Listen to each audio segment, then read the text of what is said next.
All right, today is day seven of the 12-week, 90-day prospecting challenge that we're undergoing.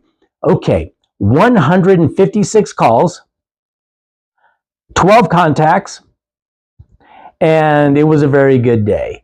Not as grueling, and I probably could have went on, but I'm going to pick up a couple of zip codes tomorrow and then call some people just at random and stuff too. It was a good day. So we'll pick it up tomorrow and drive on, because what we were doing today was planting seeds and making pretty good contacts, and that's good, because that's what we're out to do: contact people, help them buy or sell, and make the world a better place while doing it.